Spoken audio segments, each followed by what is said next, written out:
प्राप्त करें। सामर्थ्य दयावान अनुग्रहकारी प्रभु, आपका धन्यवाद करते हैं, आपकी महिमा करते हैं, प्रार्थना करते हैं प्रभु जी कि आज अपने वचन के द्वारा आप हम सबसे बात करें प्रभु, अपनी सामर्थ्य दे, अपनी अगुवाई दे, अपना अभिषेक दे प्रभु। मैं अपने लिए विनती करता हूँ परमेश्वर पिता, अपनी दया मुझ पर करें।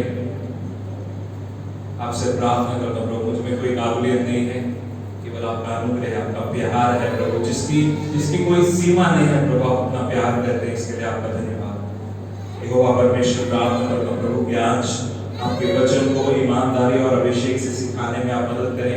हम सबों के कानों को बोलें प्रभु, और मैं प्रार्थना करता हूँ प्रभु आज के वचन के द्वारा आप सबसे बात करें परमेश्वर।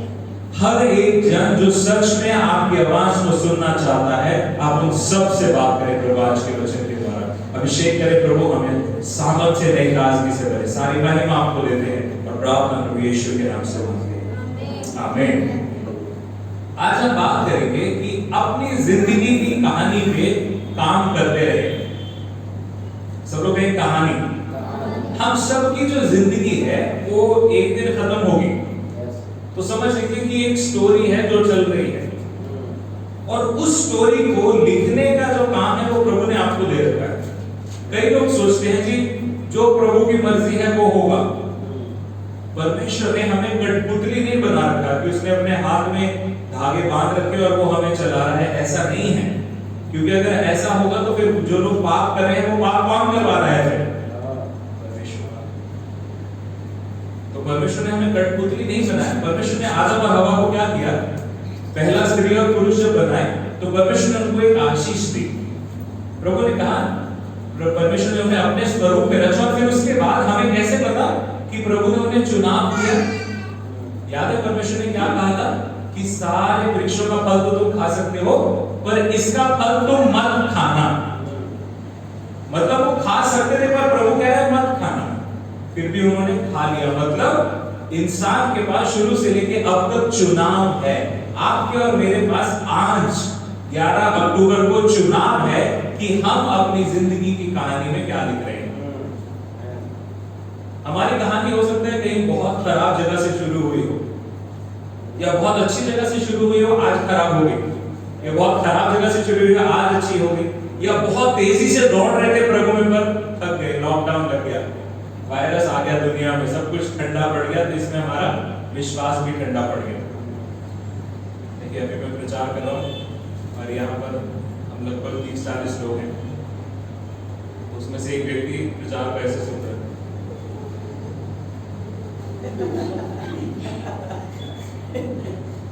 तुरंत से नाम ले सकता था पर अभी नहीं गया। इसको आप वार्निंग, चेतावनी समझ लें पहली। उसके बाद आपका नाम पुकार लिया जाएगा, ठीक है? कम लोग होने का ये फायदा भी है। सदी पीछे वाली लाइट्स भी जला दो। तो हमारी जिंदगी की जो कहानी है 11 अक्टूबर को किसी की कहानी में ये लिखा जाने वाला है कि जब परमेश्वर के वचन का प्रचार हो रहा था तो ये शीत निद्रा में चले गए। मेरे साथ निकाले प्रेरितों, आज हम प्रेरितों के काम की पुस्तक में से 12, 13 और 16 अध्याय में से कुछ हिस्सों को देखेंगे, और फिर उसके बाद हम देखेंगे कि जिंदगी की कहानी क्या है और उसमें कैसे कैसे क्या क्या लिखा जा सकता है। जरूरी नहीं है आपकी कहानी जैसी आज है वैसी ही रहेगी, या जैसी शुरू हुई थी वैसे ही खत्म होगी, इसकी कोई गारंटी नहीं है। आपकी जिंदगी की कहानी में कई बार आप बहुत ऊंचा रहेंगे, नीचे गिर जाएंगे, फिर उठेंगे, पर वो कहानी में आप क्या आज लिख रहे हैं वो जरूरी है। मेरे साथ निकाले प्रेरितों के काम उसका 12 अध्याय और उसके 12 वचन से हम लोग शुरू करेंगे देखना। प्रेरितों के काम उसका 12 अध्याय और 12 वचन। यह जानकर वह उस यूहन्ना की माता मरियम के घर आया जो मरकुस कहलाता है। वहां बहुत से लोग इकट्ठा होकर प्रार्थना कर रहे थे। प्रेरितों के काम 12 अध्याय उसका 12 वचन। एक बार फिर मैं पढ़ रहा हूं, सब लोग ध्यान से सुने। यहाँ पर 2-3 नाम है। यह जानकर वह, यानी कि यहाँ पर पतरस की बात हो रही है। अब अगर 12 अध्याय को आप देखें तो पतरस जेल में था, और आपको याद है जेल में क्या हुआ था?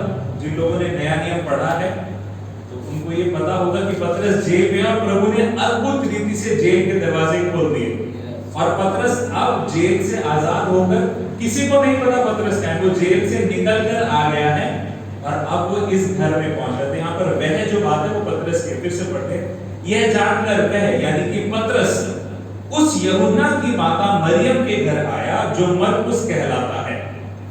आज हम इसी मरकुस की बात करेंगे, यूहन्ना जो मरकुस भी कहलाता है। आज हम इसकी कहानी के बारे में देखेंगे।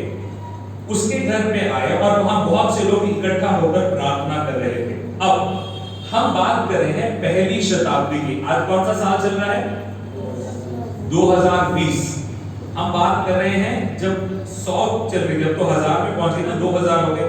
जब 100 चल रहे थे तो यीशु मसीह की मृत्यु 33 में हुई, 33वें साल में हुई, ठीक है, 33 AD, ईसा पूर्व ना, ईसा पूर्व 33 ईसा पूर्व। तो ये जो बात है, ये जो हिस्सा जब लिखा गया है तो ये 33 से 100 ईसा पूर्व के बीच की है। ये सारी बाइबल जो नया नियम लिखा गया है सारा 33 से 100 के बीच में। अब उस समय पे ये पतरस ने एक प्रचार किया जो हम पढ़ते हैं प्रेरितों के काम 3 अध्याय 2 और 3 में। पतरस ने प्रचार किया और कितने लोग प्रभु में जुड़े, किसको पता है? हाथ उठाएं अगर आपको पता है तो। सिस्टर लीला, कितने लोग जुड़े थे? वेरी गुड, 3000 लोग एक प्रचार सुन के प्रभु में आ गए। क्यों आ गए? उस समय में इतने सारे लोग क्यों आ गए? क्योंकि यीशु मसीह वहां पर रहकर प्रचार करके लोगों को चलता गया, उद्धार का मार्ग दिखाया। और यीशु मसीह ने कहा कि मुझे पकड़वाएंगे, सलीब पे चढ़ाएंगे, मैं तीसरे दिन जी उठूंगा। यीशु मसीह मुर्दों में से जी उठा और उसके चेहरे ये गवाही दे रहे हैं। तब लोगों ने कहा कि अरे तो इसने जो कुछ कहा था वो सच है। पतरस ने प्रचार किया, 3000 लोग जुड़ गए।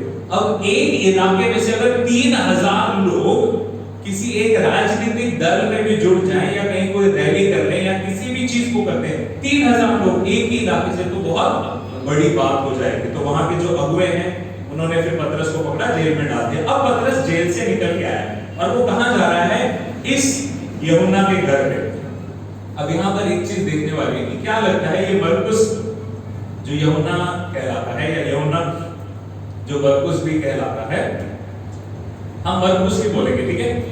ये जो मरकुस है इसके बारे में 2-3 चीजें आप समझ लें कि ये एक अमीर घर से था। हमें कैसे पता अमीर घर से था? जब इसके घर में उस समय के जितने भी विश्वासी हैं, काफी सारे लोग उस समय इकट्ठे होकर इसके घर में प्रार्थना करें, तो इतना बड़ा तो घर होगा जहां पर लोग इकट्ठे हो सके। उस समय पे कोठियां और महल सिर्फ अमीर लोगों के पास हुआ करते थे। तो इतना बड़ा घर है कि लोग इकट्ठे हो रहे हैं और ये विश्वास में भी बहुत मजबूत थे। क्यों? क्योंकि प्रार्थना इनके घर में हो रही है। इन्होंने अपने घर को इसलिए खोला और रात तक कोई इकट्ठे होकर प्रार्थना करें। और पता है जब पतरस बाहर आया, उसने दरवाजा खटखटाया तो उन्होंने पूछा अंदर से कौन है, क्योंकि सिर्फ पतरस पे नहीं बाकी कलीसिया के लोगों पर भी दबाव था, उनके ऊपर भी सताव आ रहा था। वो डरे हुए कौन आ रहा है, तो अंदर से आवाज आई कौन है, तो बाहर से किसी ने बोला मैं पतरस हूं। तो जब उन्होंने सुना रही है तो आवाज पहचान ली, तो पतरस है। उन्होंने डरते डरते दरवाजा खोला। तो सोचो रात का समय है, लगा लो मुझे जेल में डाल दिया, ठीक है, और आप सब लोग यहाँ पे प्रार्थना कर रहे हैं, वो बाहर का लकड़ी वाला दरवाजा भी बंद है, ठीक है, और आपको पता है ना जेल में। और फिर अचानक से मैं खटखटाता हूँ तो रिंकू पूछता है हाँ जी कौन है, तो मैं कह रहा हूँ रिंकू खोल दरवाजा। मैं अरे मास्टर जी, सबको डर सा लग जाएगा। क्यों? क्योंकि उम्मीद नहीं है ना, वो तो जेल में, उन्होंने सोचा भूत है। पर फिर पतरस ने कहा खोलो मैं ही हूँ। फिर पतरस को अंदर ले गया और फिर इन्होंने प्रबंध किया पतरस को रातों रात भगा देने का कि वो वहां से निकल के चला जाए। अब ये जो मरकुस है, इसके घर में एक चीज हुई कि ये अमीर भी था, फिर भी एक अच्छे घराने से था, फिर भी इसके मन में परमेश्वर के प्रति एक लगाव था। इसकी माता के जिंदगी में, मरकुस की जिंदगी में परमेश्वर के प्रति लगाव था और इसलिए ये परमेश्वर के लिए अपने घर को खोल के रखे ताकि लोग आके रात भर भी वहां पे प्रार्थना कर सके, ठीक है। अब ये इसकी कहानी की शुरुआत है। इसके बाद हम मरकुस के बारे में पढ़ते हैं इसी अध्याय के 25 वचन में। सोचिए कि अब क्या हुआ, देखिए प्रेरितों का काम 12 अध्याय उसका 25 वचन। अब जब बरनबास और शाऊल अपनी सेवा पूरी कर चुके थे तो यूहन्ना को जो मरकुस कहलाता है साथ लेकर यरूशलेम से लौटे। अब पौलुस और बरनबास कौन है? नए नियम के अंदर हम कुछ पुस्तकें पढ़ते हैं। रोमियो की पुस्तक सुनी है? कुरिन्थियों, इफिसियों, फिलिपियों, कुलुसियों, पहला थिस्सलुनीकियों, दूसरा थिस्सलुनीकियों, तीतुस, तिमुथी, ये सारी पुस्तकें परमेश्वर ने पौलुस के द्वारा लिखवाई हैं। और ये कुरिन्थ एक जगह का नाम है, फिलिपी एक जगह का नाम है, इफिसुस एक जगह का नाम है। ये सारी जितनी भी पत्रियां हैं लगभग सब जगहों को लिखी गई हैं, तिमुथी, तीतुस और तिमुथी को छोड़ के। और ये सारी जगह पे पौलुस ने और बरनबास ने कलीसिया स्थापित करी। अब ये लोग हैं उस समय पे जो सबसे ज्यादा प्रचार कर रहे हैं, सबसे फेमस पास्टर है उस समय के। और ये चुनते हैं किसको? उस मरकुस को, जिसने अपना घर परमेश्वर की सेवा के लिए खोल दिया। सोचिए इससे ज्यादा बड़ी बरकत किसी को क्या मिलेगी? जब आप परमेश्वर के साथ ईमानदारी दिखाते हैं तो उसका फल पैसे में नहीं मिलता। वो अगर मिल भी गया है तो उसको परमेश्वर से फल ना समझे, क्योंकि परमेश्वर जो भी फल देगा वो ऐसा देगा जो अनंत काल तक रहे। अगर परमेश्वर ने आपको पैसे में आशीष दे दिया तो उसको आशीष मत गिनो, वो तो प्रभु ने दे दिया, जरूरत है तो प्रभु ने दे दिया। पतरस के साथ क्या हुआ जब उसने इतनी सारी मछलियां पकड़ी? वो सब मछलियां पकड़ के उसने ये नहीं कहा ये मेरी आशीष है, उसने ये समझ लिया कि जिसने ये मछलियां दी हैं वो मेरी आशीष है। वो मछलियां छोड़ के यीशु के पीछे चल पड़ा। ठीक है, तो परमेश्वर हमें क्या आशीष देता है? मरकुस को क्या आशीष मिली कि उस समय के जो सबसे मजबूत प्रेरित हैं उनके साथ सेवा करने का मौका मिला। हालेलुया। अब उनके साथ सेवा के लिए निकल रहा है। और उसको दर्जा क्या मिला? इसके अगले अध्याय के 5वें वचन में लिखा है, और सर्विस में पहुंचकर परमेश्वर का वचन यहूदियों के आराधनालयों में सुनाया, और यूहन्ना उनका सेवक था। अब ये यूहन्ना वही है, मरकुस यूहन्ना, ये एक ही व्यक्ति का नाम है। अब ये पौलुस और बरनबास के सबसे नजदीकी लोगों में है। ये उनका सेवक है, उनके साथ रहता है। उनके सोच के देखिए, अगर मैं मिनिस्ट्री के लिए सेवा के लिए जाऊं और मैं रिंकू को साथ लेके जा रहा हूं, तो रिंकू का काम सिर्फ ये है कि मैं जब सेवा करने के लिए जा रहा हूं तो बाकी सारी चीजों का प्रबंध रिंकू ने करना है, ताकि मैं जब प्रचार कर रहा हूं तो उस प्रचार में कोई रुकावट ना आए। ये बहुत गहरा, बहुत जरूरी सेवा है। आज अगर आप लोग आराम से कुर्सियों पे बैठे हैं, यहाँ पे सब बिछा हुआ है, ये लाइट्स वगैरह लगी है, आपको पता है कल रात को 12 बजे तक यहाँ पर कुछ लोग थे जो ये सब तैयारी कर रहे थे। ये जो सेवक की बुलाहट है, बहुत बड़ी बुलाहट है। परमेश्वर के राज्य में ये याद रखिएगा कि कई लोग ऐसे होंगे जिनका नाम बहुत सुना है, जो टीवी पे आते हैं, बड़ी बड़ी कलीसियाएं हैं, उनको एक मुकुट मिलेगा। और उनके जैसे ही मुकुट कुछ ऐसे लोगों को भी मिलेंगे जिनका नाम किसी ने नहीं सुना, जिनको किसी ने देखा भी नहीं, जिनको पता भी नहीं था कि वो कुछ कर रहे हैं, पर उनको सेवक की बुलाहट दी थी। ये मरकुस को वो बुलाहट मिली और ये उनके साथ में काम कर रहा था। ठीक है, अब इसकी कहानी में एक नई चीज होती है, और वो नई चीज क्या है? 16 अध्याय में देखिए, सॉरी इसी 13 अध्याय के 13 वचन में देखिए, एक बड़ी अजीब सी चीज हुई। पौलुस और उसके साथी पाफुस से जहाज खोलकर पंफूलिया के पिरगा में आए, और यूहन्ना उन्हें छोड़कर यरूशलेम को लौट गया। अब उसकी कहानी ऐसे चल रही थी, ऊपर जा रही है, अचानक से नीचे गिर गई। अपने घर में था यरूशलेम में, वहां पर सेवा कर रहा था, प्रभु के लिए अपने घर को खोल रखा था। और फिर पौलुस और बरनबास ने उसे चुना। हमें से कितनों को प्रभु ने चुना है? हम कहीं पर थे, कुछ कर रहे थे, हम नहीं जानते थे प्रभु को, पर किसी के द्वारा हमने प्रभु यीशु का नाम सुना। हमने ये जान लिया कि मेरे सारे पाप धुल सकते हैं प्रभु यीशु मसीह पर विश्वास करने के द्वारा। हालेलुया। प्रभु ने चुना और कहा कि मैं तुझे अपनी महिमा के लिए इस्तेमाल करूंगा। प्रभु की सेवा में चलना शुरू हुए। पौलुस और बरनबास के साथ ये चल रहा है। पर यहाँ पर क्या हुआ जो ये छोड़ के चला गया? वचन नहीं बता, वचन में नहीं लिखा कि क्या हुआ, क्या कारण था जिसकी वजह से ये छोड़ के चला गया। हो सकता है कि पौलुस और बरनबास ने तो बहुत दुख उठाए, कई जगह पर उनको मारा गया, पीटा गया। पौलुस को तो पत्थर इतने मारे कि लोगों ने सोचा मर गया, उसे उठा के शहर के बाहर फेंक दिया। खाने के लिए कोई पता नहीं कहां मिलेगा। सेवा का मतलब ये नहीं कि आपको सब कुछ मिलेगा। सेवा के लिए बहुत सारे बलिदान करने पड़ते हैं। हो सकता है वो बलिदान के लिए तैयार ना हो। सकता है कि पौलुस ने और बरनबास ने, पौलुस ने शायद उसको डांट दिया हो, क्या कर रहा है तुझे, देखो बात ये कर रहा है, तुझे नहीं किया। हो सकता है वो ठेस लग गई मन में, मैं जा रहा हूं, मैं नहीं कराइए, मैं चल रहा हूं। या फिर उसको अपने घर की याद आ गई। हमें नहीं पता, वचन नहीं बताता। मैं सोच रहा हूं क्योंकि क्या कारण होते हैं कि लोगों कई लोगों को, अगर आप हमारे चर्च में लॉकडाउन से पहले जो लोग थे उसमें से कुछ एक लोग आपको अब नहीं दिखेंगे। क्यों? कारण ये है कि अगर कोई चीज गलत को गलत कह दिया गया तो समझदार इंसान क्या करेगा? तुरंत से कहेगा ओह अच्छा गलत हो गया तो उसको ठीक करेगा। पर कुछ लोग अपनी कहानी में लिख देते हैं कि मालिक मैं, कहानी में हीरो मैं ही। अगर कोई भी विलेन है तो वो सबको विलेन बना देंगे, पर हीरो को खुद रहेंगे। पास्टर भी विलेन है, लीडर्स भी विलेन है, जो कलीसिया में अगर कोई बोल रहा है वो भी विलेन है, हीरो मैं। मुझे नहीं पता मरकुस ने क्या लिखा था, पर फिर एक चीज हुई कि कुछ उसने अपनी जिंदगी में इनको छोड़ने के बाद कुछ ठीक करने की शायद कोशिश करी। क्योंकि 16 अध्याय के 1 से 4 वचन में देखें, यहाँ पर फिर एक बार मरकुस का वर्णन आ रहा है। याद रखें कि परमेश्वर जिन्हें बुलाता है उन्हें छोड़ता नहीं है। हम अगर निर्णय लें कि मैं प्रभु को छोड़ के दूर चला जाऊंगा तो प्रभु जबरदस्ती किसी के साथ नहीं करेगा, वो भी हम देखेंगे। प्रेरितों के काम 16 अध्याय 1 से 4 वचन। फिर वह दिरबे और लुस्त्रा में भी गया, ये जगहों के नाम हैं। वहां तीमुथियुस नाम, उससे पहले 15 अध्याय 36 वचन से 40 वचन तक हम पहले पढ़े, क्योंकि फिर तीमुथियुस की बात आएगी। कुछ दिन बाद पौलुस ने बरनबास से कहा, जिन नगरों में हमने प्रभु का वचन सुनाया है, आओ फिर उनमें चलकर अपने भाइयों को देखें कि वो कैसे हैं। अब पौलुस और बरनबास का काम क्या था? अलग अलग जगह जा रहे हैं, कलीसिया स्थापित करें, और अब वो कह रहा है आओ उनको देखें कि जो प्रचार किया है वो उसमें मजबूत है या नहीं। तब बरनबास ने यूहन्ना को, जो मरकुस कहलाता था, साथ लेने का विचार किया। अब ये कौन है यूहन्ना? इसने क्या किया था? अभी पौलुस और बरनबास को छोड़कर अपने घर चला गया। बरनबास कह रहा है इसको हम साथ ले लेते हैं। शायद उसने अपने आप को सुधारा हो, शायद कुछ नया किया हो, अब क्या होता है उसके साथ। परंतु पौलुस ने उसे, जो पंफिलिया में उनसे अलग हो गया था और काम पर उनके साथ नहीं गया, साथ ले जाना अच्छा ना समझा।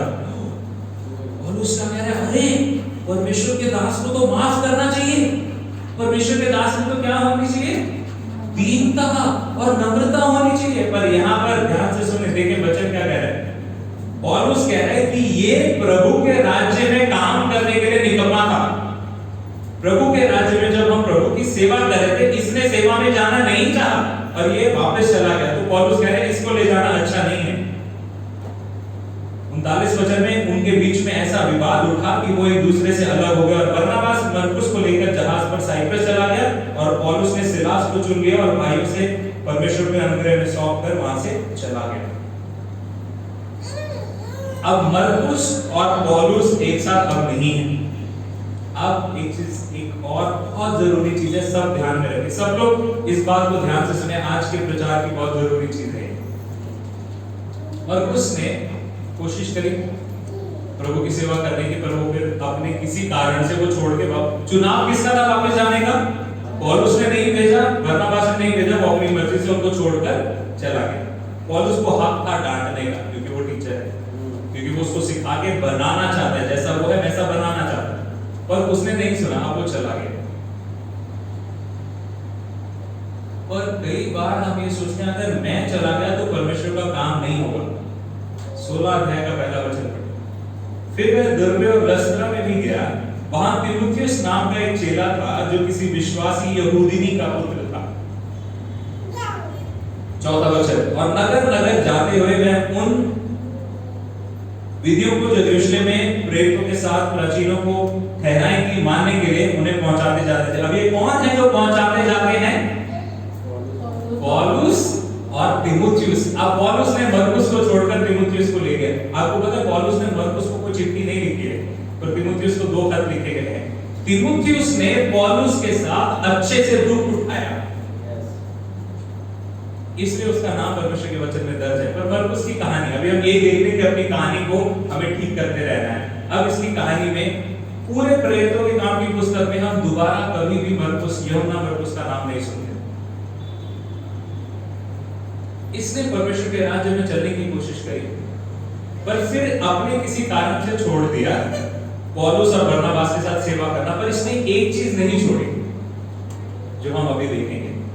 इसने जो इसकी जिंदगी में गड़बड़ हो गई थी, जो नीचे गिर गया था या हट गया था पीछे, परमेश्वर का वचन क्या कहता है? जिसने हल में हाथ रखा है वो पीछे मुड़ के ना देखे। पर इसने पीछे मुड़ के देख लिया। और यीशु मसीह ने क्या कहा था? जो हल पे हाथ रखे और पीछे मुड़ के देखे वो मेरे राज्य के योग्य नहीं है। तो ये कोई प्रभु यीशु मसीह का वचन इसके ऊपर लागू हुआ। पर जब वो पीछे मुड़ के चला गया, वहां जाके उसने मेहनत करी अपनी जिंदगी में। हमें नहीं पता कि उसने क्या मेहनत करी, पर मुझे कैसे पता कि उसने मेहनत करी? कुलुस्सियों उसका 4 अध्याय 10 और 12 वचन। कुलुस्सियों उसका 4 अध्याय 10 से लेके 12 वचन तक सुने ध्यान से। अब यहाँ पर पौलुस कुलुस्सियों को एक खत लिख रहा है, एक चिट्ठी लिख रहा है, ठीक है, और ये उसका अंत है। अब उसमें पौलुस क्या कहता है? अरिस्तर्खुस, ये जिन लोगों ने बाइबल क्विज दिया था उनको ये नाम याद होंगे। अरिस्तर्खुस जो मेरे साथ कैदी है, और मरकुस जो बरनबास का भाई लगता है, अब सुने, जिसके विषय में तुमने आज्ञा पाई थी कि यदि वे तुम्हारे पास आए तो उससे अच्छी तरह व्यवहार करना। ये है परमेश्वर के दास की नम्रता। जहां पे आपकी गलती है वहां परमेश्वर का दास नम्रता नहीं दिखाएगा, वहां पे कठोर होकर दिखाएगा। परंतु यदि आप मन फिरा के मेहनत करेंगे तो परमेश्वर के वचन में दर्ज है ये बात। पौलुस ने कहा उससे अच्छे से मिलना। अब पौलुस उसकी गारंटी ले रहा है। और आगे क्या कहता है पौलुस इसके बारे में सुने। और यीशु जो यूस्तुस कहलाता है तुम्हें नमस्कार करते हैं। अब सुने, खतना किए हुए लोगों में से केवल ये ही परमेश्वर के राज्य के लिए मेरे सहकर्मी और मेरी शांति का कारण रहे हैं। हालेलुया। ये वही मरकुस है जिसको पौलुस कह रहा था कि इसको अपने साथ नहीं लेके जाऊंगा, ये योग्य नहीं है साथ ले जाने के लिए। और वही मरकुस है जिसके बारे में 10 साल के बाद पौलुस लिख रहा है कि ये परमेश्वर के राज्य में मेरे लिए एक अच्छा सहकर्मी और मेरी शांति का कारण है। क्या आपकी कहानी ऐसी होगी? क्या मेरी कहानी ऐसी होगी? अंत में यही लिखा जाएगा, हमारी कहानी वहां पर ही खत्म हो जाएगी कि जब हमें ठेस लगे और हम रास्ता छोड़ के अपने मार्ग पे चल के यरूशलेम वापस चले गए, जहां जाना था वहां वापस चले गए। हमारी कलीसिया में ऐसे उदाहरण हैं जो लोग प्रभु में आए, प्रभु से मांगा, प्रभु मुझे दे, मुझे दे, मुझे दे, मुझे ये सब दे दे, परंतु जब प्रभु ने नहीं दिया तो फिर रास्ता छोड़ के वापस चले गए। प्रभु यीशु मसीह हमें एक चीज गारंटी देता है कि वो देगा, बाकी कुछ भी प्रभु ने नहीं कहा पक्का तुम्हें मिलेगा। एक चीज निश्चित मिलेगी, जितने ने उसे ग्रहण किया उसने परमेश्वर की संतान होने का अधिकार दे दिया। प्रभु ने आपको और मुझे उद्धार की गारंटी दी है कि जो कोई अपने पापों को मान ले और उनसे मन फिराएगा उसका उद्धार होता है। और यदि हम ये सोचें कि प्रभु में आएंगे तो हमारा बिजनेस बढ़ जाएगा, गाड़ी मिल जाएगी, घर 1 माले से 2 माले का हो जाएगा, या जिनके पास नहीं है उनको घर मिल जाएगा, ऐसे लोगों को कुछ नहीं मिलेगा। और अगर मिल भी गया तो अगर आपने पापों से मन नहीं फिराया फिर भी आपको आशीष मिल रही है तो वो शैतान दे रहा है। ध्यान से सुनिए, अगर आपने अपने पापों से मन नहीं फिराया है फिर भी आपको आशीष मिल रही है, गलत काम करके भी अगर आप धन बटोर रहे हैं तो वो शैतान दे रहा है, परमेश्वर नहीं दे रहा। यदि आपने मन फिरा लिया है और आपकी जिंदगी में दुख भी आ रहे हैं फिर भी चिंता मत करना, वो परमेश्वर दे रहा है। वो आपको पका के और मजबूत करे ताकि आपके ऊपर अपने राज्य को स्थापित कर सके, आपके द्वारा लोग उनकी जिंदगी में कार्य करने के लिए आपको तैयार कर सके। मरकुस ने वो किया। और पता है आखिरी बात पौलुस ने मरकुस के बारे में क्या कही है? दूसरा तिमुथियुस उसका 4 अध्याय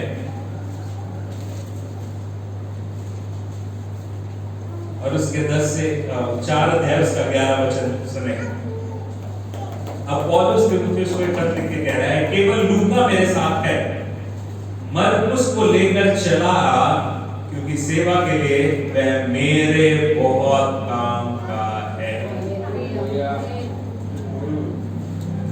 वही मरकुस निकम्मा है, बेकार है, किसी काम का नहीं है, इसको तो साथ लेके भी नहीं जाऊंगा, ये सीखने वाला नहीं है, इसकी जिंदगी में कुछ नहीं हो सकता। पर ये मरकुस ने कहा कि नहीं, मेरी कहानी यहाँ नहीं खत्म होगी, मेरी कहानी में लिखा जाएगा कि मरकुस को काम का है, मैंने गलती करी, मुझे डांट पड़ी, अच्छी बात है, मेरी भलाई के लिए। हमें कैसे पता कि उसने ऐसा ही समझा? क्योंकि वो जहां गिरा था ना वहीं पे उठा, फिर दोबारा चला, और फिर पौलुस कह रहा है कि ये सेवा में मेरे बहुत काम का है। हालेलुया।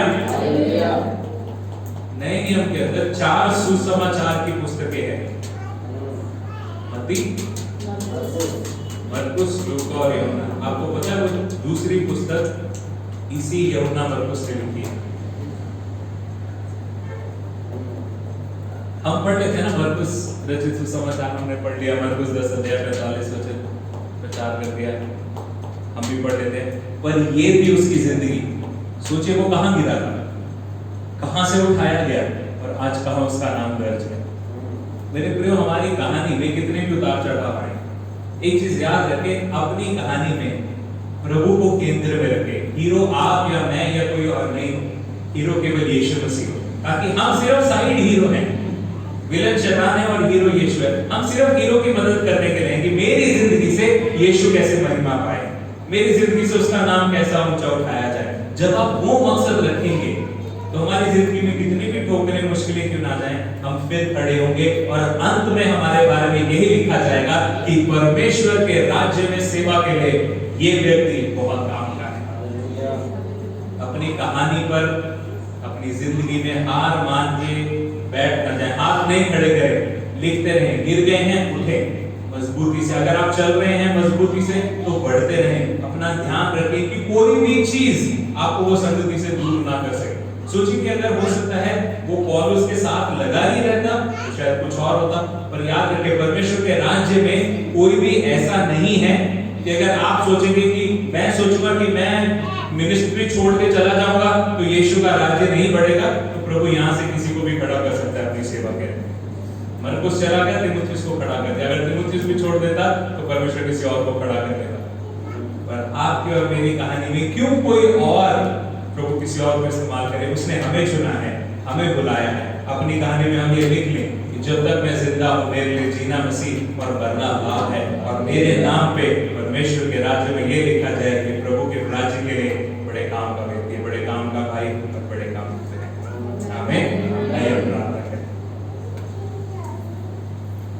हालेलुया। दयालु पिता प्रभु यीशु मसीह के नाम से आपके सामने आते हैं, बड़ी नम्रता से प्रभु जी आपसे विनती करते हैं खुदावन, धन्यवाद कि आज अपने वचन से आपने हमें सिखाया कि हमारी जिंदगी में जो बुलाहट आपने दी है, जब आपने हमें चुना है परमेश्वर को आपसे मांगते हैं कि आप हमें ऐसा करें कि हम ईमानदारी से आपके साथ चलने वाले हैं। प्रभु प्रार्थना करते हैं हमारी जिंदगी की कहानी में कई बार जब हम गिर जाते हैं, किसी से हमें ठेस लग जाती है, उस भाग को हम नासूर ना बनने दें, पर उसके ऊपर हम नम्रता का मेल मिलाप का लेप लगा के हम परमेश्वर पिता के राज्य में फिर बढ़ते जाएं। प्रार्थना करता हूं प्रभु जी, हम अपनी कहानियों को आपके सामने रखते हैं प्रभु, हमारी कहानी में आप हीरो रहे, सारी महिमा आपके नाम को मिले। यूहन्ना के समान हम कहते हैं प्रभु, हम घटे यीशु आप बढ़े, आप बढ़ते जाए प्रभु, हम कम होते जाए परमेश्वर, सारी महिमा आपको मिलती जाए प्रभु। हर दिन हम प्रार्थना करते हैं प्रभु, आप हमारी मैं को, हमारे अहम को गिरा दे और उसके समान हम कहने पाए कि जो कुछ भी मेरा था प्रभु के राज्य के लिए, प्रभु यीशु के नाम के लिए, मैं उस सब को व्यर्थ मानता हूँ। प्रार्थना करते हैं प्रभु जी आप हमें ऐसा बनाए। प्रार्थना करता हूँ परमेश्वर पिता, यदि किसी की कहानी में इस समय पे वो मोड़ है जब उनकी कहानी में वो थोड़ा सा पीछे मुड़ गए हैं, एक बार फिर प्रभु अपने वचन से आज आप उनसे बात करिए। मैं प्रार्थना करता हूँ कि उनके हृदय नम्र रहे ताकि वो आपके वचन को ईमानदारी से समझे, अपने हृदय को नम्र करें परमेश्वर पिता, और अपनी कहानी में प्रभु आपको हीरो रखिए।